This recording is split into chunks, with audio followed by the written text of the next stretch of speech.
Yebisanga mwana mafifio nalembi koyoka bilobela napto ngai nalembi ye.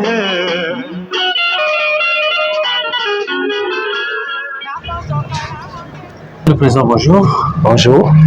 Aujourd'hui, nous n'allons pas parler de votre parti, mais nous allons parler d'un fait inédit qui s'est déroulé en Afrique, d'un prisonnier qui se retrouve à la présidence de la République. C'est impressionnant, Monsieur le Président. Non, tout à fait, c'est impressionnant et puis, comme vous l'avez dit, c'est un fait inédit. Donc nous tous, on est un peu surpris et je crois que le peuple a dit son mot.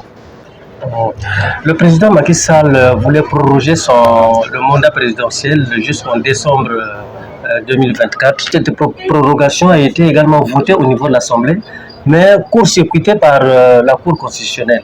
On peut dire que la Cour constitutionnelle a lâché le président Macky Sall? Non, la Cour, on ne peut pas dire que la Cour a lâché, mais ça veut dire que c'est le dynamisme de la démocratie. Ça veut dire que la démocratie est enracinée dans les intelligences de tous ceux qui animent ces institutions, notamment au niveau de la Cour constitutionnelle, qui ont compris qu'ils doivent respecter la loi. Donc c'est cela. Malgré que l'Assemblée a voté, le président a pris une décision, il est libre. Et puis nous avons des institutions libres, démocratiques au Sénégal, bien enracinées, et la Cour constitutionnelle n'a fait que dire le droit.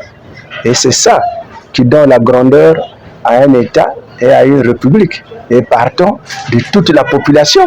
Et à ce moment-là, le pays est respecté, son peuple aussi est respecté à l'extérieur parce que les institutions respectent les lois et règlements de la République.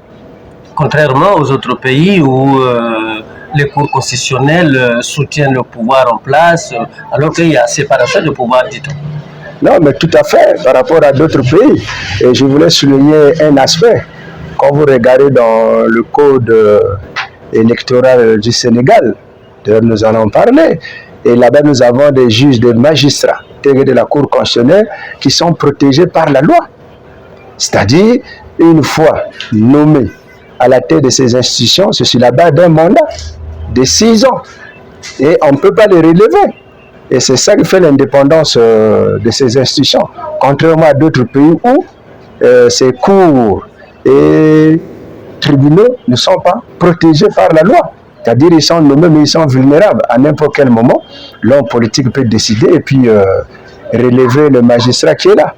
Et nous l'avons vu ici en Afrique centrale, je crois que c'est en Centrafrique, où la présidente de la Cour constitutionnelle a fait les frais.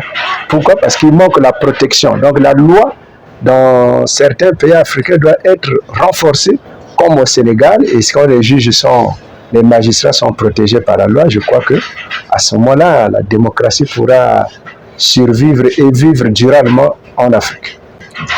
2026 arrive chez nous. Vous avez un mot à l'endroit de la Cour constitutionnelle au regard de ce qui s'est passé au Sénégal? Non, mais ce que nous pouvons dire à la Cour constitutionnelle, c'est toujours de lire le droit. Parce que la démocratie est dans leurs mains. Ils ont une grande responsabilité.